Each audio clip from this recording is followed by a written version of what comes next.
Warhammer 40K Rogue Trader, the Infinite Museion DLC, and the new companion guide. In this case, we got Eogunn new build. Another Tech Priest joins the retinue. This build was made to work on unfair difficulty, and if it works on unfair, it works on all other difficulties as well. Let's not waste time, and let's go.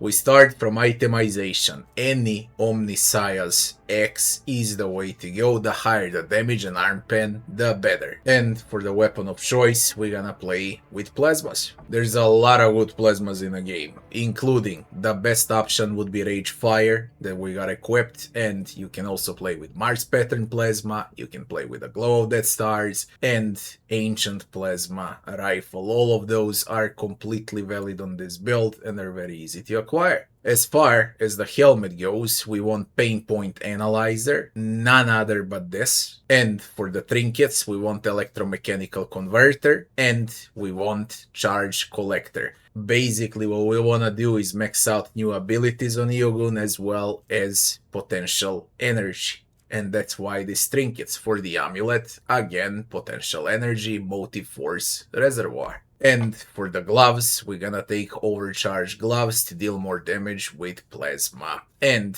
Eogunn as well, he doesn't have body armor, he doesn't have boots, and he doesn't have cape. But what he's got is huge augmentation. Now, as far as augmetics go, the most important one is somatic insertion, subdermal compensator, and this is the one we're gonna galvanize. As far as the locked ones go, we don't need to cover through them, but for the dextral insertion, we're gonna use a modified Magnarail lens, and for the sinistral insertion, we're gonna use remote revitalizer. For the musculoskeletal, we're gonna use a Grav Core circuit. This is perfect on Eogunn. And for the cortical insertion, we're gonna use Cerebral Inverter MK2. As far as the optical goes, Focal Emitter is by far the best option on Eogunn.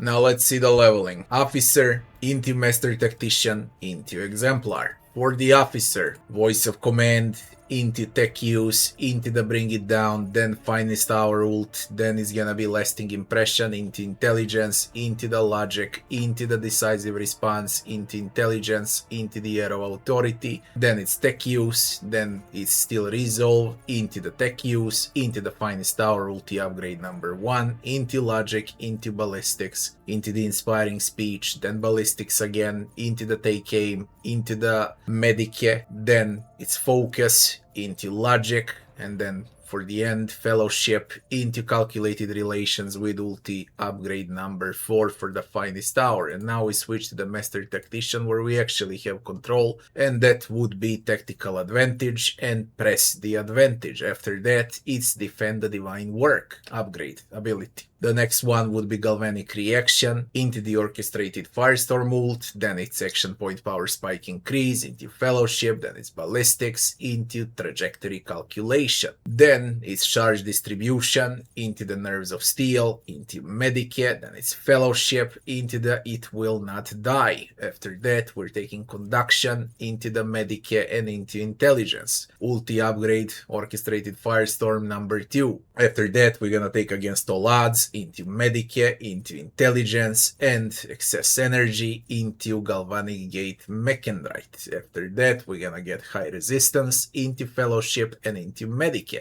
For the final part, High Voltage, into Ballistics, and the Machine God Protection. We finish with ulti upgrade number 1. After we're done with Master Tactician, we're gonna use Exemplar. Now, as far as the Exemplar goes, we're gonna open up with Firebrand, and the next one would be No Respite. After that, it's Medicae, into the Pinnacle of Weaponry, then it's Fellowship, into the Metal Shell. After that it's Get Back in a Fight, into the Medica, and then it's Eager Subordinates, into the Last Energy. On the next level we're gonna take Intelligence into Steady, then we're gonna take Repair Mech and Right ability into Intelligence, then it's Reserve Optimization into Potential Difference. After that it's Tech Use into Protection Under Fire, into Action Point Power Spike Increase, and then we're gonna take At the Speed of Thought with Tech Use. On the next level, we're gonna take Blood of Martyrs, into the Lord Xenos, into the Undisputed Advantage, into Ballistics, Ballistics again, into the Tech Use, and then it's Know It All, into Seize the Initiative. For the final phase, Dawn of Victory, into the Tech Use, then it's Iron Discipline, into the Enhanced Splash area for the Plasma, then it's Inspire, into the Fellowship, then it's Eager for Battle for the final Exemplar talent, into the Personal Oversight, and we finish with Action Point Power Spike Increase.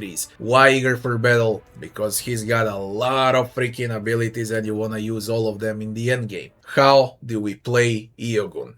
Early on, at the beginning, like early phase of the game, I consider that Act 1, Act 2, till the very end of Act 2, then the mid-game starts. So, till the very end of Act 2, most of the times what we're gonna use is, we make someone play, so you're gonna use Voice of Command, into make someone play, into Air of Authority, and then you fire with your weapon. Okay, also have in mind that you can restore wounds with Eogunn on any ally that has augments. Plenty of allies, including the Rogue Trader, will have augments. So this is an optional ability. Galvanic Field, if you know how to position, you won't use it as much. But for example, if you send some melee like Kibela or Abelard, and if you don't want to deal damage to them, you can protect them with Galvanic Field, and then you want to shoot with Magna Rail. Of course, when you want to make Irliet or Argenta play, have in mind that you gotta use Voice of Command, into the Take Aim, and then you're gonna give them extra turn, bring it down.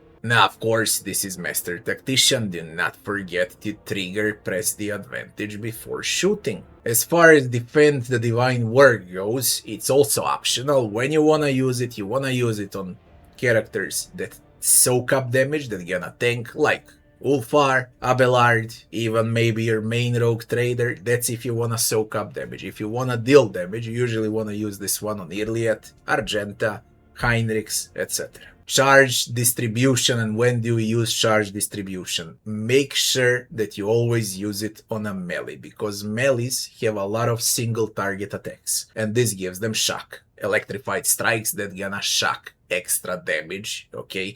The best one to use it on is by far Kibela. She's completely insane with charge distribution. The Gate, and when do we use the Gate? The Gate is best when you position well with Argenta, and then you summon the Gate, and then you go with Burst Shot through that Gate, because every bullet will deal additional shock damage and will have additional armor penetration. Of course, it's also valid on everyone else that shoots. Just make sure to position well before casting Galvanic Gate, and this is more an endgame ability. When someone is in trouble, burning, bleeding, toxin, or stun, you can always go with Get Back in a Fight. So all of the spells I gave are optional, but bread and butter for you is Voice of Command, into play again, and then you pick what you want to do between these two, Arrow Authority or Take Aim, and you pick what you want to do between these two, between damage or defense, and that's about it. Now, as far as damage dealing goes, on Eogunn, Magna Rail Blast is absolutely nuts, but